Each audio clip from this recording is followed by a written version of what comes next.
You are listening to the Horse Radio Network, part of the Equine Network family. What a beautiful day for horses in the morning. You are listening to the #1 horse podcast in the world. Here's your entertaining look at the horse world and the people in it.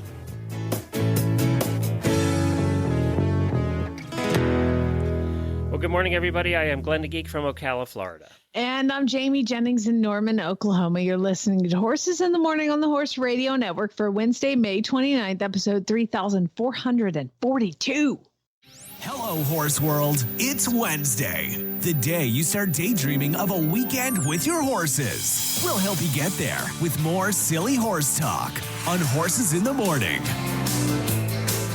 Good morning, everybody. Thank you for joining us this morning. I have a disclaimer at the beginning of the show because we always get in trouble when we don't do these disclaimers. So this first half hour of the show is going to be a little more serious than we usually do. We're going to be talking about the weather over the last few weeks. If you're not up for serious, then skip ahead 30 minutes and we'll talk about all the things that can go wrong with the horse's eyeball. Well, I mean, win-win. And then if you don't want to hear that, go 45 minutes ahead and you'll hear weird news because, there's always more Don't weird skip news. it, you guys. We all lived it together. You got to stick it out.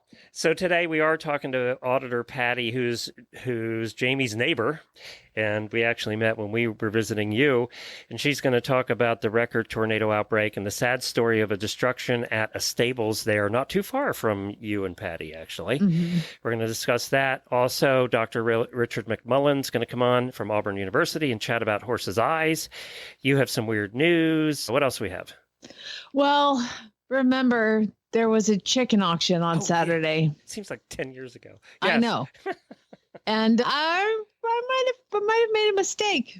I might have made a mistake, Glenn. It almost was a very big mistake. So I'll tell you about that at the end of the show. Weren't you selling rabbits for Farm Boy?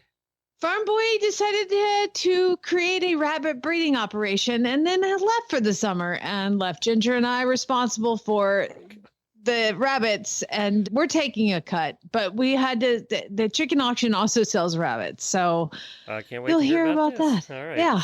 So we have something lighter coming up later in the show. And in the Auditor Post show, we're going to talk about, and I don't know anything about this, Jamie's equine dilemma. That's I need all advice. I know. Oh, from me? No. Oh, I was going to come say. on. I didn't think Jamie's that was dinner dilemma, I might call you. But if it's an equine dilemma, I'm talking to the listeners. Okay. So, several serious things, obviously, the storms, which we'll get to in a minute, but also British equestrian and eventer Georgie Campbell died after a fall at the Bicton International Horse Trials in Devon, England, and apparently had a fall at Fence 5B, a combination, and unfortunately could not be saved. Her horse was okay.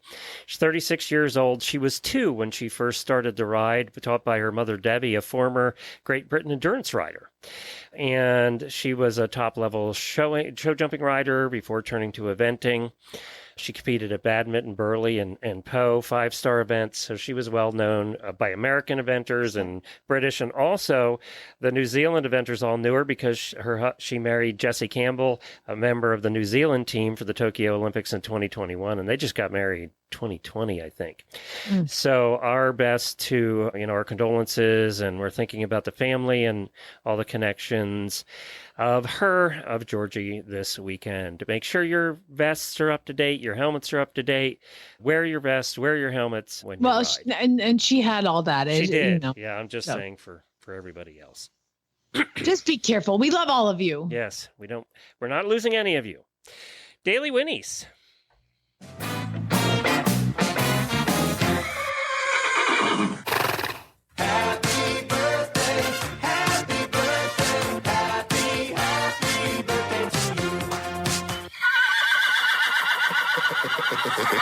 We have a bunch of a bunch of birthdays. The auditors, we always do their birthdays. Colt Farrington, Emily Permenter, who I met when we were in Alaska. Claire Kirsch, who came down to visit me one time. Shona Entz, Chelsea Tipton, Megan Clark, and Jennifer Taylor. Happy birthday to all of you.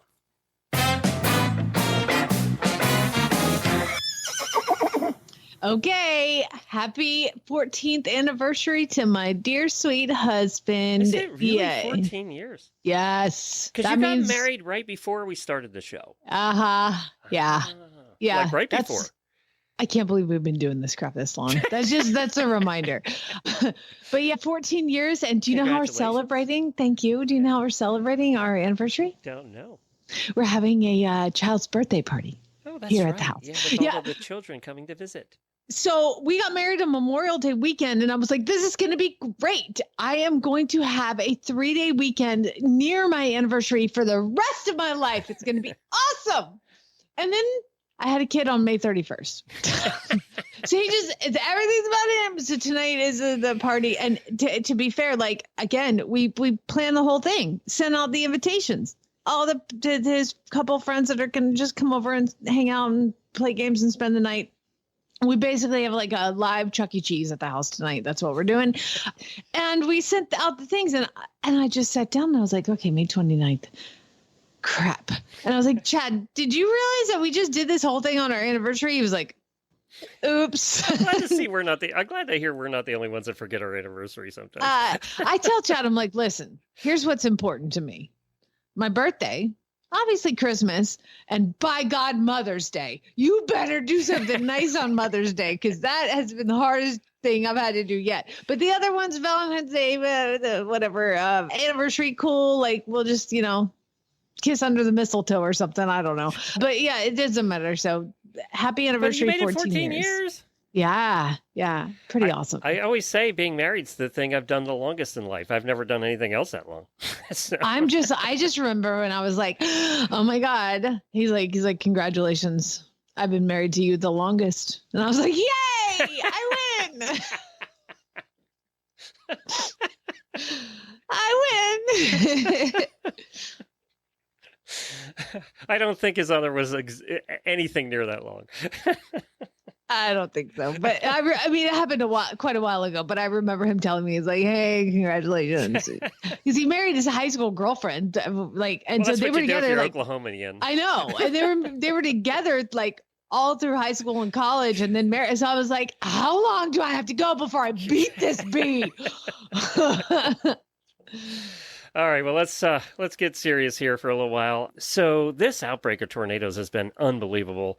Almost 100 tornadoes in 13 states over the weekend. That's just the weekend. These storms have killed 22 people. There are total reports in 2024 of over 1,000 twisters. That's nuts. And the thing is, it's just spread over so many states. It's one of the worst in a decade. Apparently, 2011 was a really, really bad year, and it's still worse than this one, although it's expected to surpass that. We don't really need to break that record. Iowa leads the country, believe it or not, in tornado reports with 98. Texas is second with 96. And there's only these states that have had 0 tornadoes this year. Get this: Nevada, Idaho, New Jersey, Delaware, and all of New England haven't had tornadoes, but everywhere else has. I don't think Hawaii's had any tornadoes. Well, I don't know. We're counting Alaska. I don't know. They don't count. But yeah, it's crazy. Just the dozens that have died. And I tried to get a number on how many horses. There have been a lot of horses lost. We don't hear about that as often.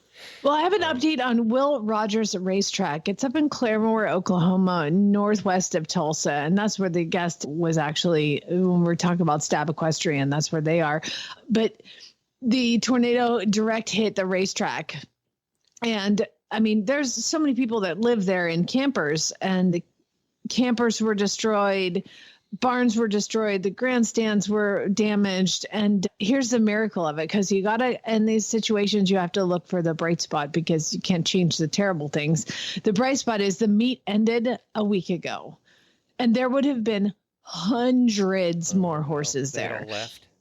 Yeah, most everybody had left, just the people that live there year round. And so one horse died. There's 6 that are still in the hospital right now. The Thoroughbred Racing Association of Oklahoma is helping. People have donated money. If you want to look into helping, it's the Thoroughbred Racing Association of OK, or Trao, Trao. But many horse people from all over have donated goods and hay. Horse and Hound just got in some of those horses yesterday in Guthrie. And it reminds me of the thing that Mr. Rogers said, like when one of the questions that Mr. Rogers was asking, like, how do you allow kids to, see terrible things on TV and the news? And he said that, what he tells the kids to do is when you're watching that, look for the helpers, and like how many people have been absolute heroes and helpers. And so that's what I try to think about is like, okay, look for the helpers. And there's so many. The community really pulls together when things like this happen. And, it's partly why we wanted to do this morning. It's not normally our thing. We're a comedy show, right? But we also wanted to help, and we can't help everybody. So we're highlighting one farm today. We discussed, Jamie and I discussed this. We would love to help everybody, but it's not possible for us to help everybody. So we knew about this one farm, and we're going to try and help this one farm. And that's one thing we can do, So that's why we're doing what we're doing this morning. And I know, when you see the reports out of Texas, there are 1 million people without power and just the craziness that happened down there and in Houston, and it's just too much to even comprehend at this point. And I know we're missing some states where you've all been affected, and we know there's a lot of it, but there's just a lot of it. They're saying a record record hurricane year this year, and I'm going, oh, you're next. Well, they cool. say that every year, though. They do say it's going to be a record every year, and it's not a record every year. But as this year is stacking up, I'm a little concerned, to be honest. Yeah, no kidding. So we're going to, after this word from State Line Tack, we're going to head over and talk to your neighbor, Patti. Yeah. Who's one of our terrific auditors. She's been a listener for a long time. You're good friends with her, but she knows the family that was affected. She's the one who went to the horse show with me. Yes. Last week. That's right. She's the one that dragged your butt over there. Uh-huh. All right. Well, we'll talk to Patti in just a second. Well, head on over to statelinetack.com right now for all of your fly needs. They have fly masks, fly sheets, fly leg wraps, fly bonnets. They have fly everything right now. Highlighted over at statelinetack.com. Just click on the big banner at the top of the page. A lot of Kensington product. By the way, Kensington has some new designs. They always have great designs. But they have some new designs in their fly stuff, and it's really cool. I like it a lot. So if you haven't stocked up yet on your fly stuff, well, buy about 5 fly masks. Because I think Scooter's already destroyed 2 this season already. I just lose. If I don't take them off before it rains, they're gone on the mud. They're somewhere, and then they get buried, and then I can't find them. Your horses take them off and throw them in the pond. Well, I have this puppy Winx, and her superpower is she just randomly she runs to the pasture all day because she's a border collie puppy, and she randomly brings me bell boots and fly mask and stuff. It's amazing. I know. So State Line, we couldn't do it without you, man. Thank you to State Line Tack for their continued support. Head over to statelinetack.com. Another thing you can do for somebody in need is they do have gift certificates if you need to buy one for somebody that needs tack that has lost that. Well, hi, Patti. It's good to talk to you again. Hi, Glenn. Good morning. You haven't seen Jamie in so long, I know. I know. It's been forever. Yeah, we just never see each other. I don't know, they're literally neighbors. So, Patti, I saw this post the other day, and as I said earlier in the show, we would love to help everybody that's been affected, the hundreds and thousands of people that have been affected by these horrible tornadoes this year, but we can't. And you guys obviously are in the thick of it. I don't know, Patti, do you remember, you've lived there for a while, right? Do you remember a year like this? Across the country for this number? They said there's over 1,000 tornadoes. No, I don't remember anything quite like this, but the experts say we can blame it on La Nina and El Nino. So apparently they're dancing a lot and wreaking havoc with the jet stream. So no, I've never seen anything like it. But it's definitely a memorable year. Now, I know Jamie has her shelter in the pantry so she can eat while she's in there. Well planned. Where's your shelter? It's in our backyard. Yeah, you have one of the ground ones? Yeah, right. In-ground ones? She has one of those Dorothy NEM things. Jennifer like would never out. go in there, ever. She would sooner die than go in one of those. She really would. I don't ever be go surprised. You don't? No, my family has to convince me to go in. So See, there's more people. You need to buid a pantry shelter. That's what you need. All right. it's not like ours is unappealing. I just would rather watch it on TV or stay outside. I don't know. So, but yeah. She's an Okie, Glenn. Be This safe is what they do. No, you don't understand. They'll be like, the tornado's coming.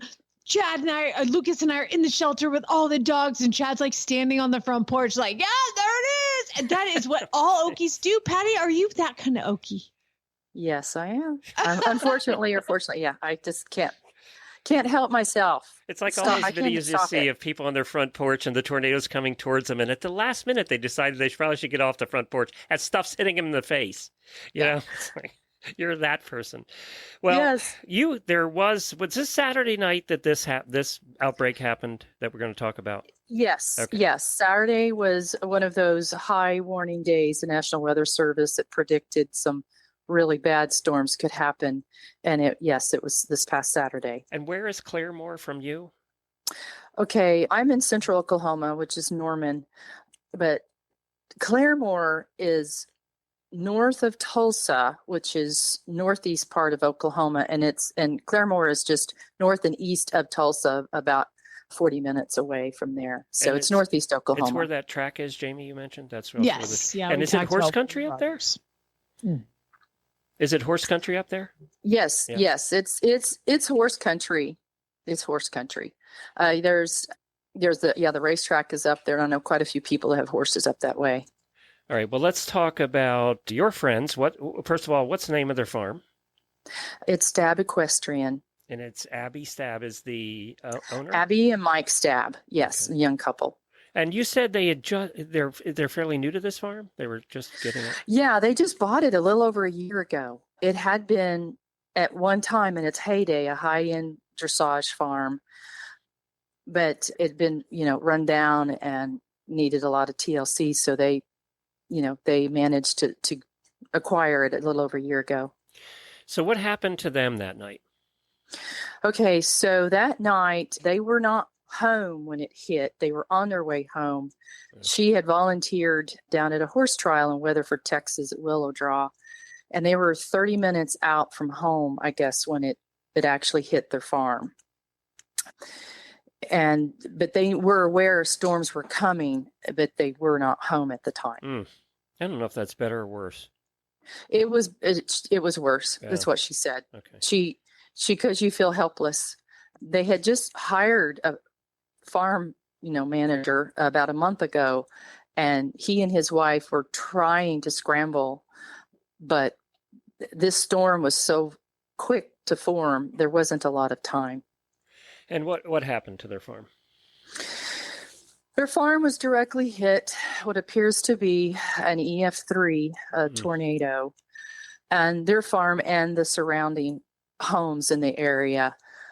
It hit, and their acreage is a little over 110 acres, and it wiped out 2 of the 4 barns, completely wiped them off the face of the earth. All of the fencing, you can think of, thousands and thousands of feet of fencing.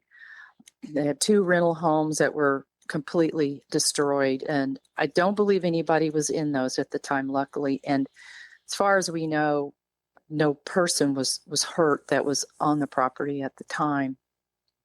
But according to the people in the area, that it hit so fast, there wasn't a lot of things that people could do.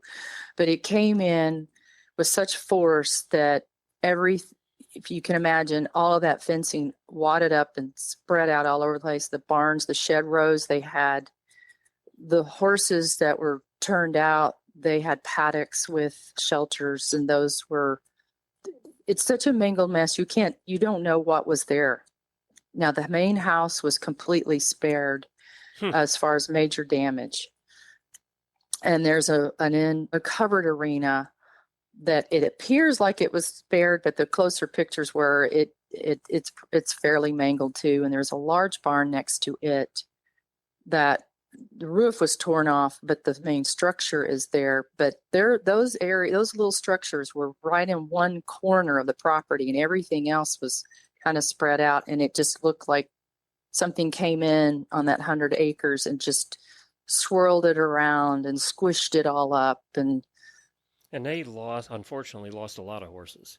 they lost horses, yes, 2 of hers and Mike's, and then others belong to clients. And there are 2 horses still hospitalized with severe injuries. But other horses also were injured, but they're not hospitalized. But she described like chunks of their feet, the horses, I guess, they're running and scared. Just stitches but no horse came out without something. Every horse was affected. And I think there were like 20 horses on their property. I read 7 horses died. Yes, 2 of theirs and 5 of the clients. That's when, we always have that debate about, and we had it the other day too, when we were talking about hurricanes with a friend. We have that debate about leave them in or put them out. And in this kind of storm, it doesn't matter. It's just. Well, I will say this, 2 horses were in a barn, one of the barns that did not get destroyed. Oh. And they had minor is not the right word. They had to have stitches, but they were going to be okay. But if the horses there weren't any horses in the barns that were blown away, yeah. But had there been, it wouldn't have mattered. Yeah. I mean, yeah. Well, obviously it's a terrible situation. They do have a GoFundMe set up, and that's what I wanted to highlight today. I'll put a link to that in the show notes. We can't help everybody, but, we can try and help one, right? And you help one, it does make a difference. And obviously they were new to this property, it's just devastating all around. And they're renters, right?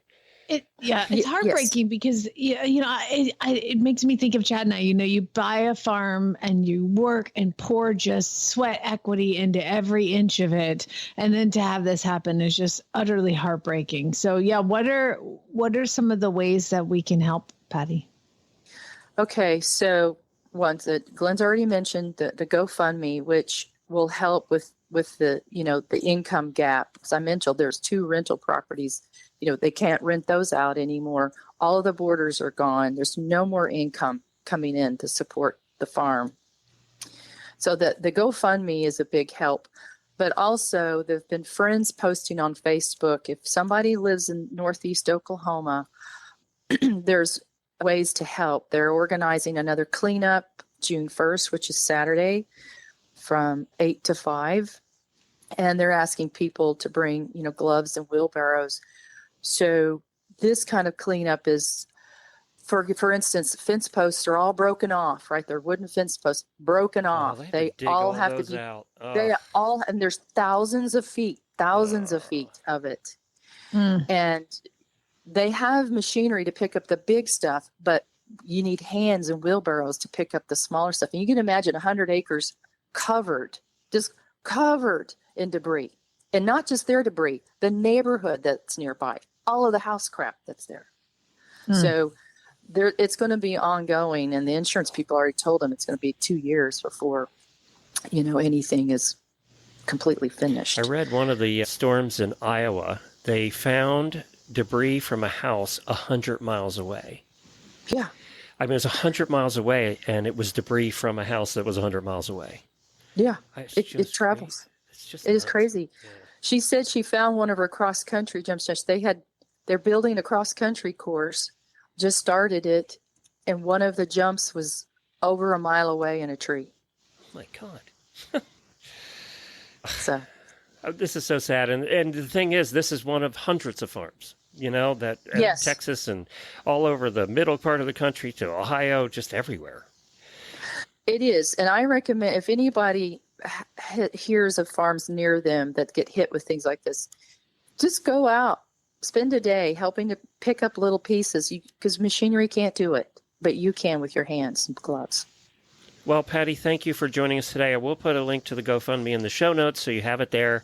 You can also look it up. It's Staab Equestrian, and you'll find it. If you just search for that in GoFundMe, you'll find it as well.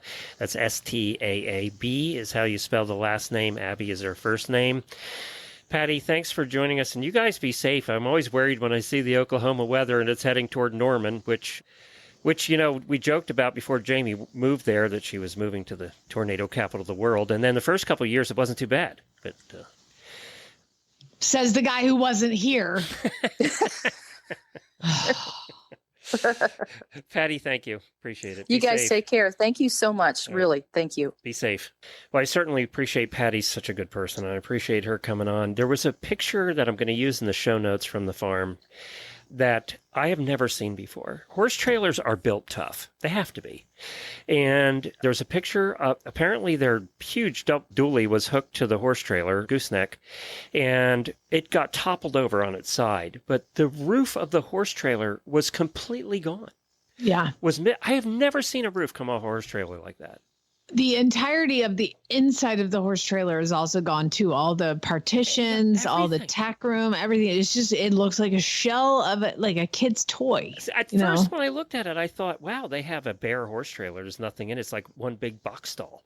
And then I got to thinking, and what you said and went, no, it got ripped out. Everything got sucked out of it. It's crazy. And they said there were two other horse trailers that they hadn't found yet. Two horse trailers that were completely gone. Anyway, well, we're going to change gears here a little bit. I hope that if you can help, please do. If you can't, we certainly understand that too. We'll put a link to the GoFundMe. The following Horse Health Report is brought to you by Daily Dose Equine, non-GMO core nutrition for horses and ponies of all ages. There have been a couple of requests in the auditor room and a couple of people in the auditor room talking about horses' eyes. Apparently that's a topic right now. And we dug back in the archives to a great interview we had with Dr. Richard McMullen. Well, we had another vet plan, Yes. but she had an emergency, as is like 90% of our vets that we Lately. set together. Yeah, they have an emergency. We had so two guests planned for today that both had emergencies, so it's that time of year. So we pulled from the archives Dr. Richard McMullen from Auburn University, who's an expert on eyes, and we had a great conversation with him several years ago. So we're going to let you take a listen to that, and hopefully it helps some of the people that were having eye issues going on right now. It's time for the Horses in the Morning Horse Health Report, when our intrepid hosts, together with an unlucky member of the equine veterinary trade, attempt to inform, enlighten, or terrify horse owners everywhere into funding a Kickstarter campaign to mass-produce Kevlar-coated, bubble-wrap-lined equine products. I'd like to welcome to the show Dr. Richard McMullen, Auburn University College of Veterinary Medicine's Associate Professor with a focus on equine ophthalmology. And that's what we're going to talk about today. Good morning, Doctor. Good morning. Thank you so much for joining us. We really appreciate it. To come on and talk about, I'm sure, one of your favorite things in the world, eyeballs. Yeah, absolutely. Now, tell us a little bit about what you do at Auburn. Well, Auburn is quite unique in that we have a split service. We have a small animal ophthalmology service that runs independently from our equine service, and we're centered and located down in the barn. So we have 24/7 presence in the barn and deal solely with equine. Well, not solely. We do see farm animals as well. We have a large farm animal service at Auburn University as well. So, but we are mainly focused on equine eyes. And I think one of the things that's probably most unique about Auburn is that we do a majority of our surgeries when they're required under sedation as opposed to general anesthesia. Interesting. Now, I got to ask, because you said farm animal and other animals, what is the weirdest animal eyeball you've had to work on? Oh, what's weird? Yeah, that's a hard one. A weird animal. Or I don't know. unique? Probably unique would probably be elephant. See, that's weird. That qualifies. You've worked on elephant eyeballs. Wow. How does one approach an elephant and say, hey, come here, let me look at your eye? Well, yeah, it really depends. And obviously, we don't get to see a lot of those. I had quite a bit of experience with a particular elephant when I was at North Carolina State University because we had close interactions with the zoo in North Carolina.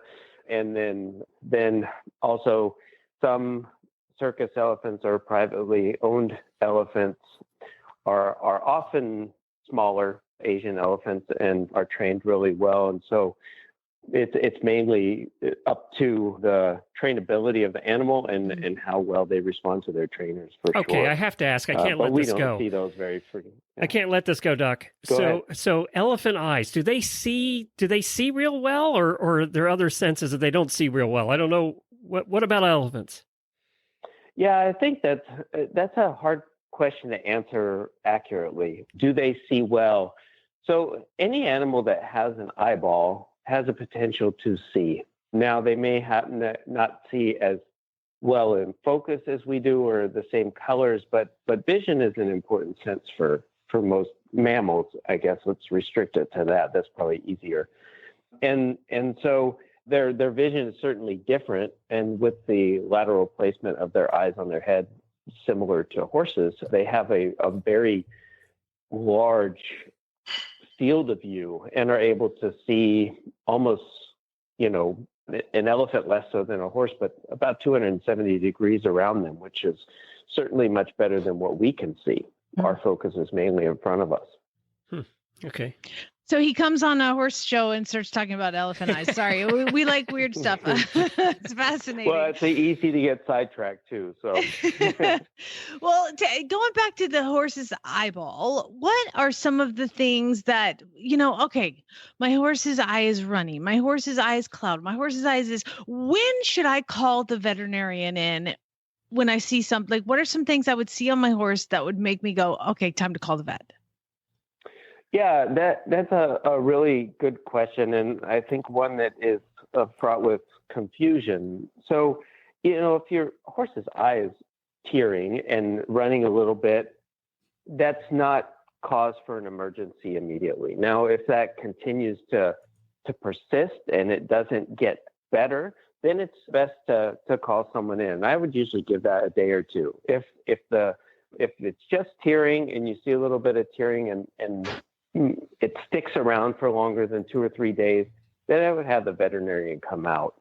And the reason is not to find something horrible, but to rule out something bad. Because there's a very limited number of signs that horses show, or any species show, that demonstrate or indicate that there's a problem. And being able to differentiate what that means is key to appropriate therapy. Okay. So what is something I will see and go, oh my God, call the vet right now? Well, if the eye is slammed shut, so severe swelling of the eyelids, extreme discomfort, behavioral changes, a horse that's normally easy to deal with and calm and doesn't protest when you touch its head or touch its neck, if it starts to have behavioral changes or indications that there's visibly something wrong with the eye being swollen and closed, that's a very good time to call your veterinarian out to have them look. Okay. I have a weird question because this is something I deal with. I take a lot of horses off the racetrack and retrain them. And one of the horses that I have that came in, it's weird.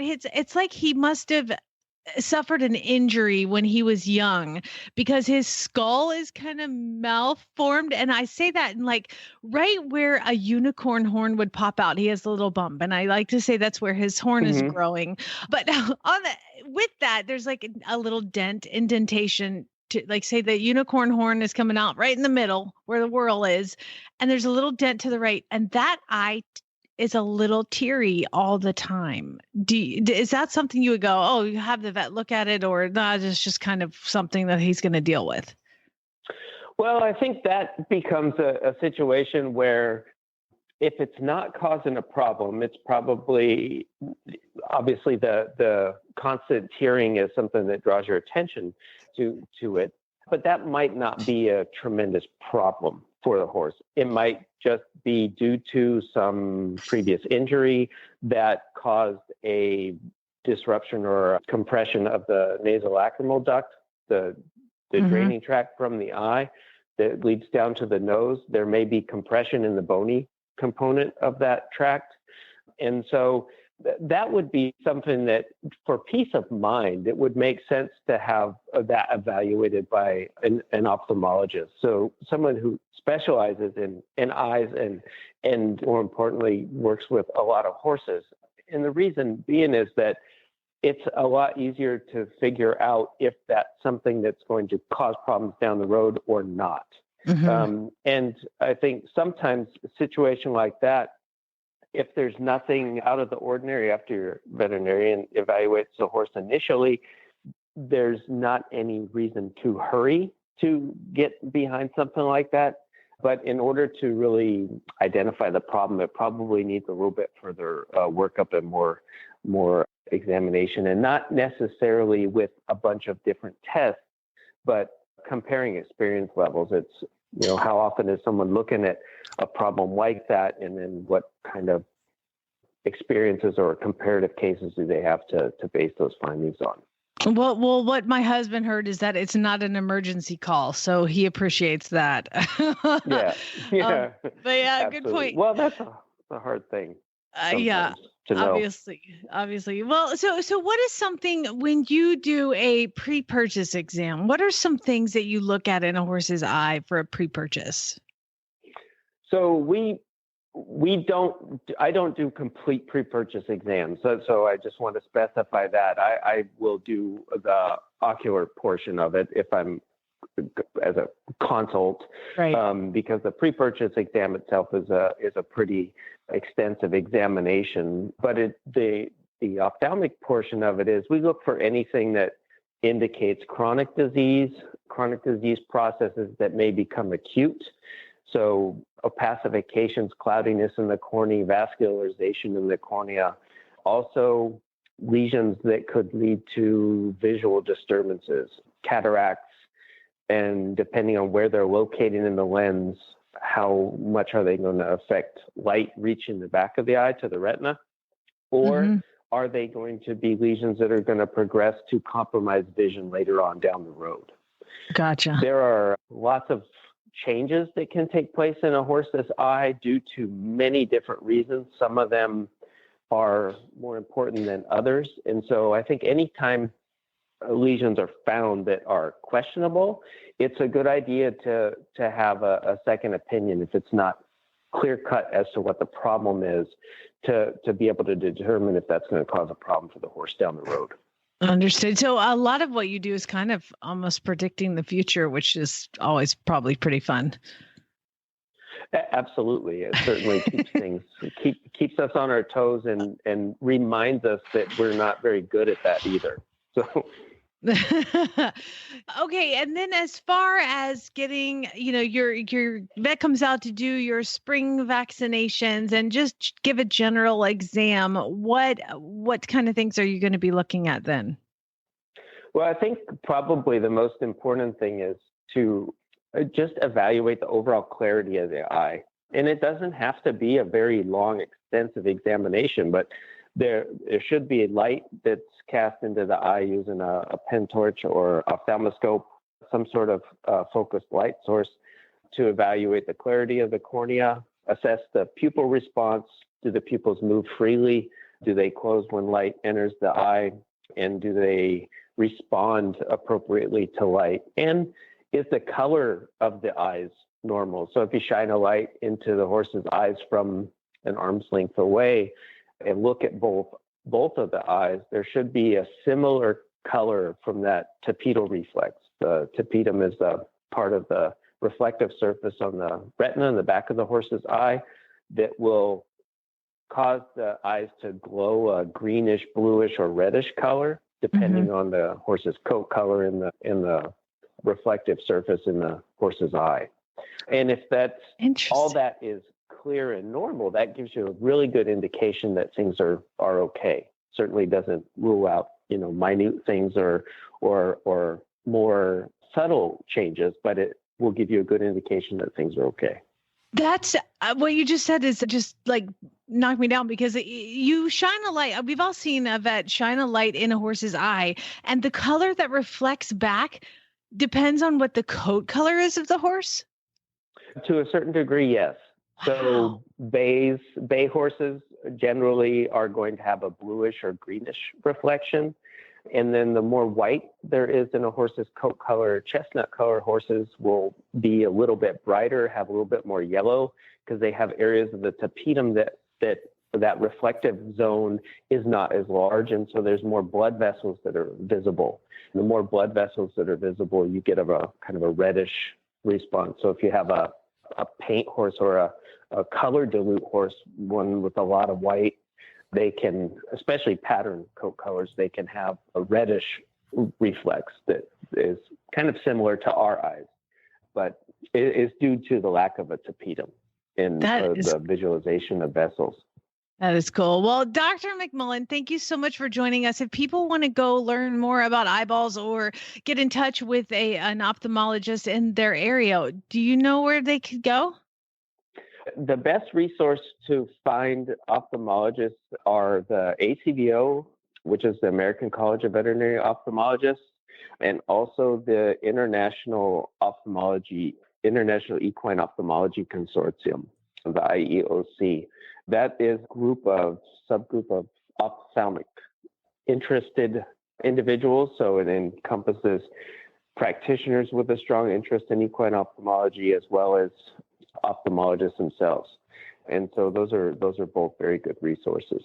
Awesome. Well, thank you so much for joining us and taking a little time out of your busy morning schedule to talk to us. Dr. Richard McMullen from Auburn University. We appreciate it.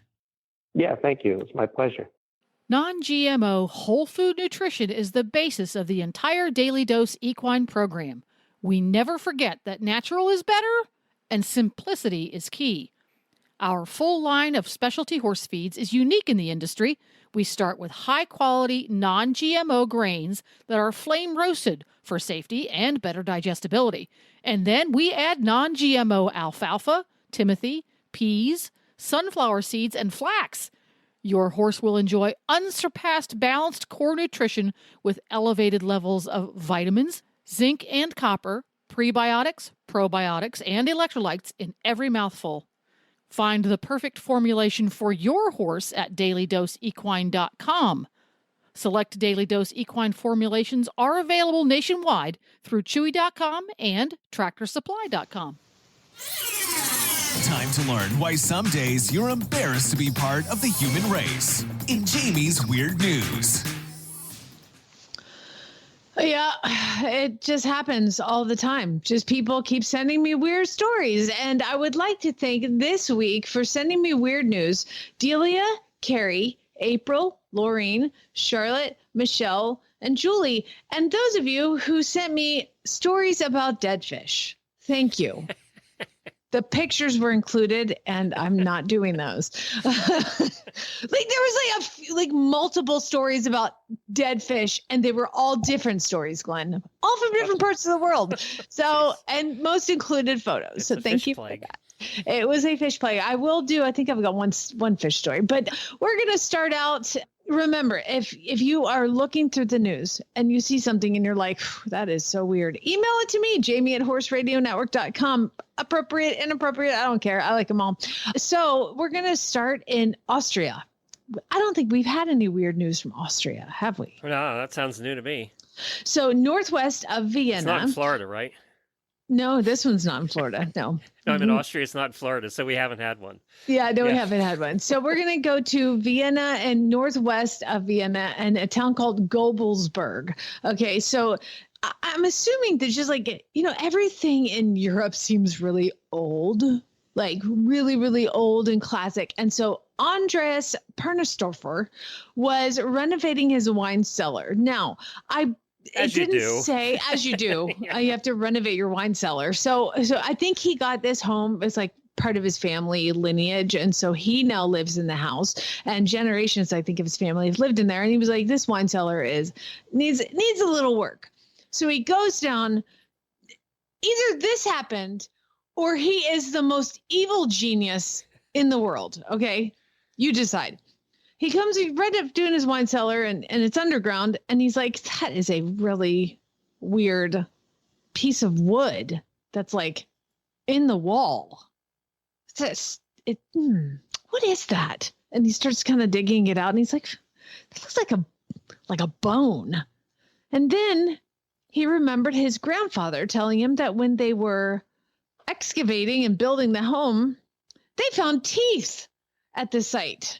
And he started thinking, I wonder what this is. So he called in the researchers from the Austrian Academy of Sciences to the site mid-May, and they have now uncovered not one, not two, but 3 separate woolly mammoth skeletons. Sorry, I don't know. I can say the words. 3 woolly mammoth skeletons in the walls of his wine cellar. Can you imagine? Now, here's where the evil genius happens. Maybe he put him there just to get y'all dig it out. Get my wine cellar dug out. But apparently they have never found anything like this. They say that these bones are 40,000 years old, and that they think that the stellar mammoths, they're calling them the wine cellar mammoths, probably belong to some ancient assemblage to have 3 of them together. They don't know if they were hunted or died all together. They know very little about humans hunting mammoths. And so this is like a ginormous discovery, like while he's down, like renovating his wine cellar. That's not what I was expecting you to say. I was expecting you to say it was somebody that had been murdered, like from the previous occupant or something. No, I didn't go dark. I went light. Hey, speaking of Europe, real quick, I saw this article the other day. I wanted to mention to you. You know how we're always talking about winning the lottery and that kind of thing. This lady in the Czech Republic, I don't know if you got this story, was out walking and just in the woods was taking a stroll and happened upon a 900-year-old ceramic pot. Thinking, well, it was a pot. They find pottery all the time. Not with 2,150 silver coins in it. From 900 years old, they were known as denarii. It's the largest hoard of silver coins ever found. They're now being cleaned and studied at the university, the Institute of Archaeology, and it was one of the greatest finds in the last decade. So there That's you go. Amazing. Just walking along, you find this old ceramic pot. They figure it was buried, at some point to keep them safe, and whoever didn't make it. But it was a huge amount to be found that wasn't an official excavation of something. She just stumbled upon it. They think that it was probably... Was she just out walking? Yeah, just out walking the woods. I'm going to start walking in the woods. There you go. All right. Time for that? Yep. All right.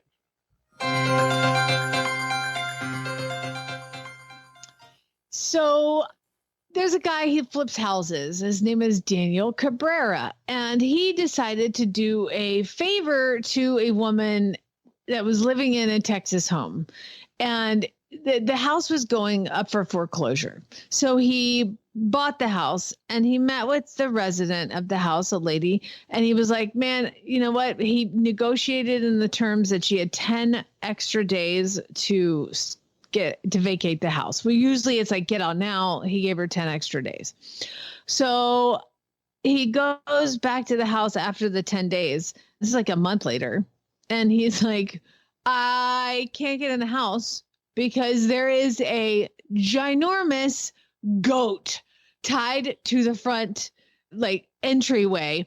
That is, they call it the belligerent goat. Apparently, it's some sort of attack goat. She's got tied to the banister. It's like the Dobermans of goats?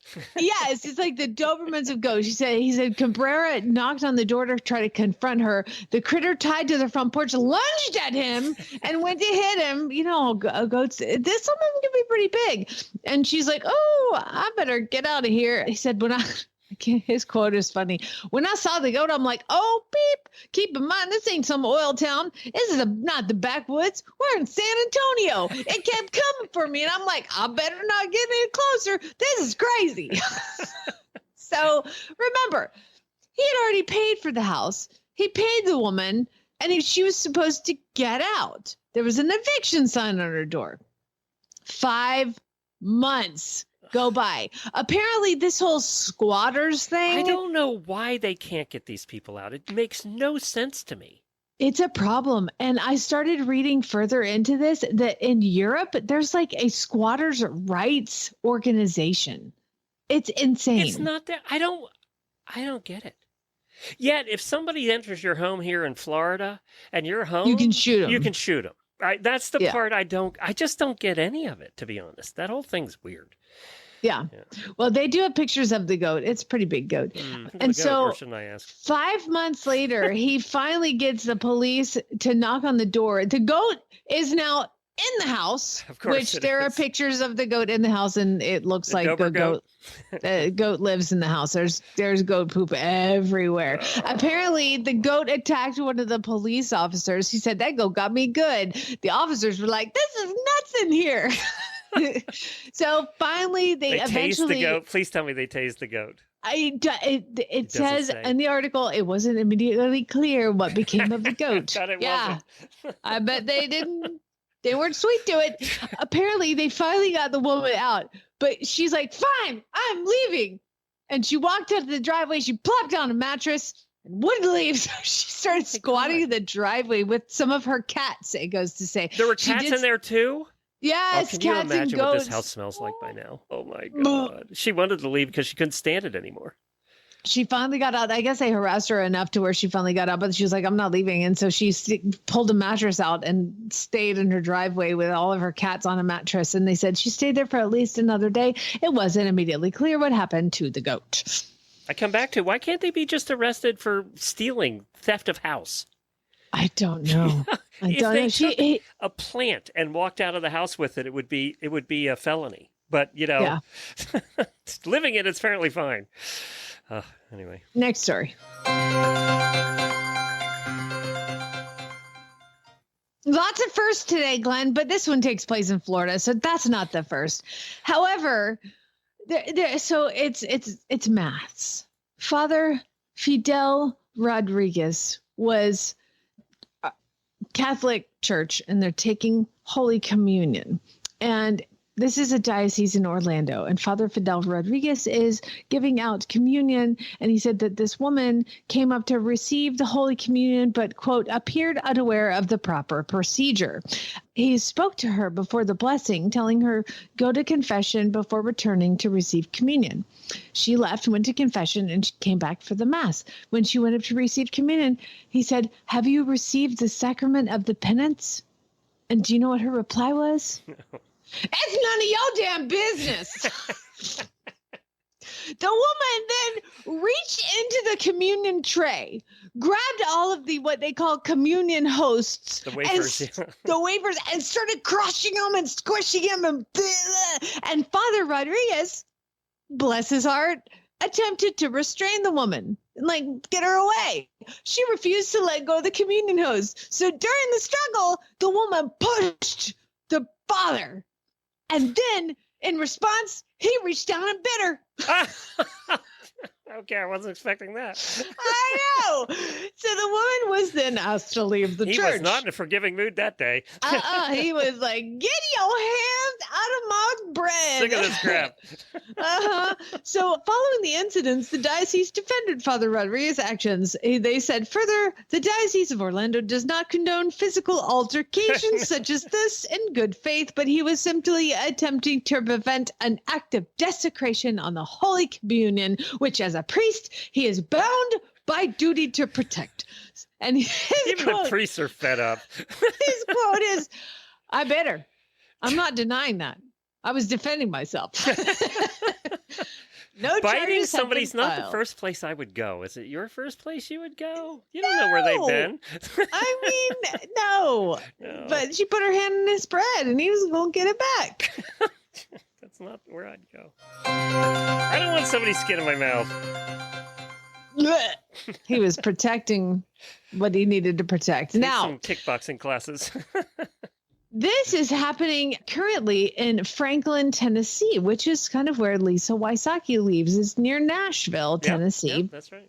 And they had like 4 power outages have been reported in this particular area of Nashville. And there's no reason, there's no weather that's allowing for these power outages, no reasons that this nice area of Franklin, Tennessee should be losing power. And it's very unusual because apparently they have some advanced equipment that is used for this.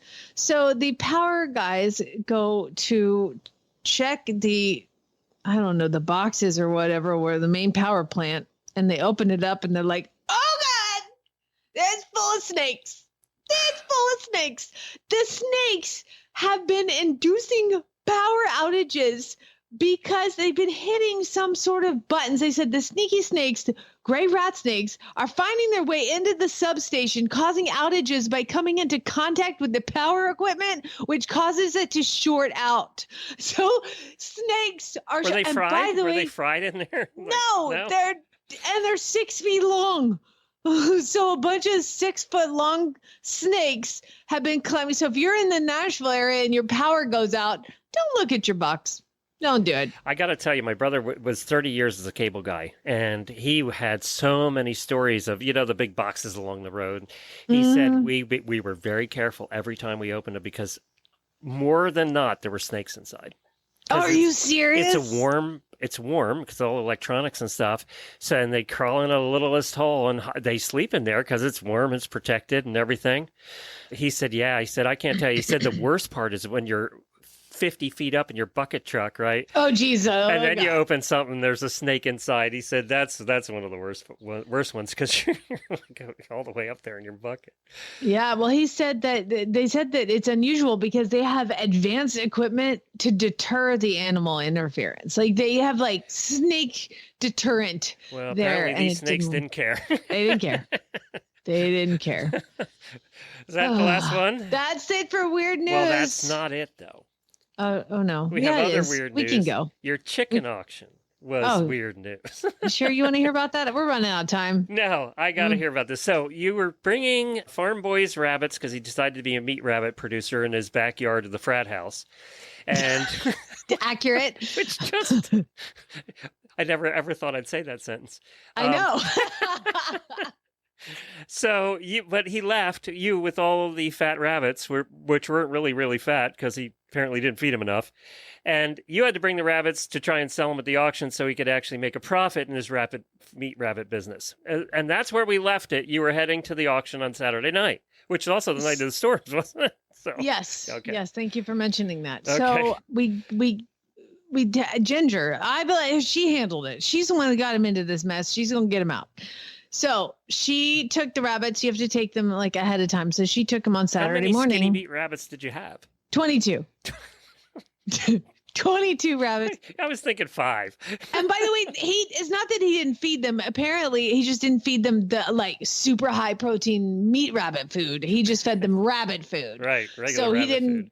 Yeah, I mean, so they were lean racing rabbits instead. They were racing rabbits, Glenn. I should have let them all go. Yeah. So he started with 3. Very quickly got to 22. and most of them were sold as probably bred in full. So, and they were in rabbit. So she took them all. What some of the jokes were at the frat house about the rabbits. Oh, there had to be endless jokes. Endless. Now, mind you, he's taken a few of my roosters that he let live in his backyard too. So I can't be super judgy. So he takes we take the rabbits to the auction, or Ginger takes them in the morning, and then they're going to be sold in the afternoon. So we decided to go to the auction. Now we know a storm is coming, but we'll let's go. It's usually around 6 o'clock is where like the main chickens and rabbits go. How far away is this? This is about 45 minutes away. Okay. So it's not terrible. Half an hour, 45 minutes. So we go to the auction, and I take it's Ginger and myself and Lucas, and we go to the auction. Please tell me you put Lucas in a blue pair of coveralls. He had flip-flops on. I was like, dude, what are you doing? Don't wear flops. He's like, it's fine. I'm like, you're wearing flip-flops in a chicken and goat auction. What's wrong with you? That's my kid. But to be fair, he looks more appropriately dressed than most of the other children. I bet. Because this is big doings in Newcastle, Oklahoma on a Saturday night, Glenn. Okay. They only have one every 2 weeks. So this is when these people get together. There's playground outside and everything. Like, it's a big deal. So anyway, so we get to the auction and we walk through to see where the rabbits are, and they're doing good. They have their food and water and they're all set up, and they kind of like move through. Well, they start out with eggs and then they go to baby chicks, and then but I guess part of the storm had gone earlier, so they had to pause. So when we got there, they were on the baby chicks. Now, I had told Ginger while we were driving there, like, we are not buying any baby chickens. Okay. And she's like, absolutely. We don't want. And Lucas is like, I want baby chicks. I'm like, no, we're not getting any baby chicks. We're not. It's not going to happen. But we get there. They're auctioning off the baby chicks. I'm like, crap. Well, let's go sit down. Now, kind of in between baby chicks, they'll like introduce other like farm equipment. They'll be like, hey, by the way, we have this tarp for sale. You know, there's all tarps and things like that. And also, apparently, people's pets. So I find seats. So there's all these seats, and you have to kind of like pull metal chairs, like straight metal chairs together. And so I go into the middle. I'm with Lucas, and Ginger's walking around somewhere. And I go in and I sit. I find 3 chairs, and I pull them all together. And Ginger's standing on the wall, and I was like, "Hey, over here!" And the auction's going on. I'm like, "We're right here," and I'm trying to wave her down. And you'd never wave at an auction. It gets silent, Glenn. Oh, no. And I hear on the microphone, was that a bid? And I was like, I'm just like, Ginger, over here. We got these seats. And Lucas is like, Mom, stop. Stop. Do you know what I bid, Glenn? What'd you bid on some old dog? I bid $350 on a 4-foot-long iguana. How much? $350? $350 for an iguana? Who the hell on a wants an iguana? 4-foot-long iguana. That's what I bid on. By the way, if you're an iguana lover, send your hate mail to Jennifer@horseradionetwork.com. Oh, I would have loved to have it. I was like, you know what? It's meant to be. Lucas like, Mom, stop. And Ginger's like, shh, shh. And she's doing the like finger under her throat thing, like, shh, shh, stop it. And then the auction goes silent. And they're like, we got a bid at $350. And I was like, I'm still waving like, hey, so it looks like I'm bidding against myself. What is wrong with me? So they're like, Chad would have frickin' divorced you. He's like, is that another bid? And I was like, who are they talking to? And I was like, oh my God, what did I do? And I'm like, I'm sorry, just waving to my friend. I didn't mean to bid. And they were like, we're looking at 375. And I was like, oh my God, I just logged a bid on an iguana. Was he big? 4 foot long, Glenn. And the lady was like snuggling him. I would have loved him. She's snuggling him behind. Turns out the good news is, Glenn, reserve was 500. Oh, so I was off the Because, hook. iguanas are worth a lot, apparently.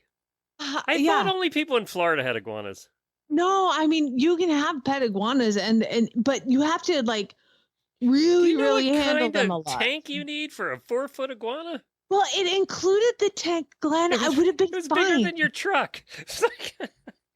I would have loved to have it, to be fair. But yes, Chad would have left me, and I did not mean to spend $350. I would have left you. Right after Chad did, I would have said, we're never doing shows together again. I cannot have an iguana lady on the show. There you go. And again, Jennifer@horseradionetwork.com. She gets all the hate. So then what happened? Did we sell the rabbits? Well, there's my that girl story. So that's enough. So say what? You bought them back? No. I did not buy the rabbits back. So we're sitting there and we continue and after this whole embarrassing thing, I just slumped down in the chair. I'm like red faced. I'm telling people, I'm like, I'm sorry. I didn't mean to. I just trying to tell my friend. So she comes over and she's like, what is wrong with you? I'm like, I don't know.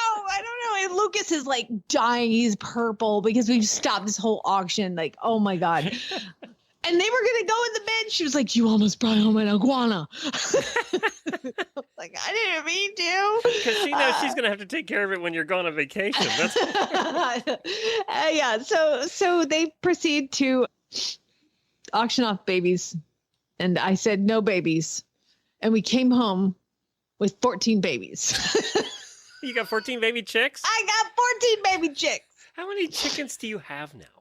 It's a rude question to ask that of a lady. It's only rude when somebody doesn't want to answer it. That's when it's like rude. asking how much I weigh. How old are you? Are you pregnant? How many chickens do you have? Actually, I think I've asked you all those things over the years, so I'm asking you, how many chickens do you have?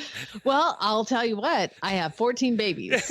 That's about what I know right now. You had a lot of chickens when I was visiting. Now, I'm sure some have died or gotten eaten in the meantime, but... Well, you have to replenish the supply. The problem is I don't replenish the supply with laying chickens. chickens. I get the weird looking chickens. Yeah, that are roosters in the end.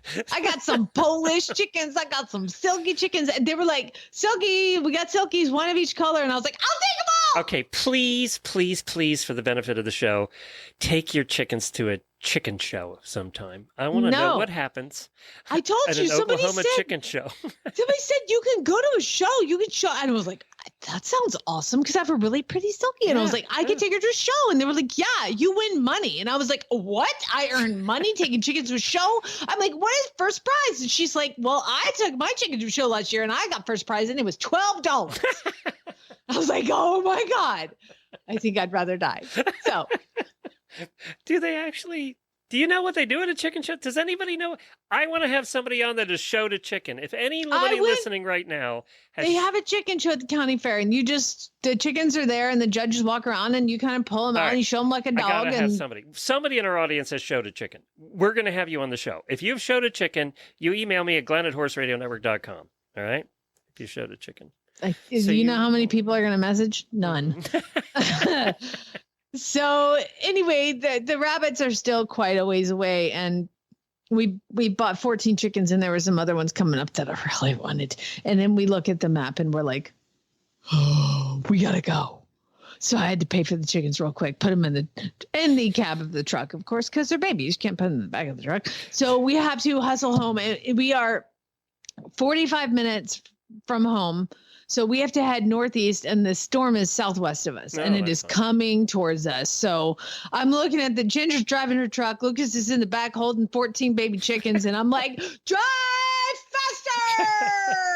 So we was it a Dodge Ram? Does she have a Dodge Ram? Would she live on this property if she didn't? Come on now. Okay. No.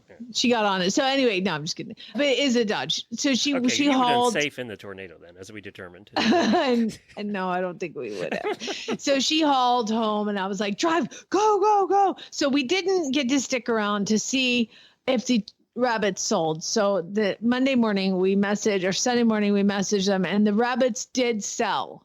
All 22 of the rabbits and the cages and the waters and the feeders and the feed. I don't know yet. Oh. You're going to leave us hanging until Friday to know how much they sold for? No, I won't know until apparently they mail a check. Oh, well, you don't forget to tell us what the total was when they mailed the check. Yes. I have a guess. At 22, they probably go for about $20 a piece. I'm going to say $265. I think that's generous. But I don't know. What do I know? I bid on an iguana, so. All right, hold on, everybody. The auditors, we're going to do a bit of a post show. I had a fun thing happen over the weekend, and I tell you have a that girl moment apparently. No. I already did that girl. That was bidding on an iguana. Well, then we'll end the show with this. Oh. I don't wanna be that girl. We'll see everybody. Spay, knitter, gals.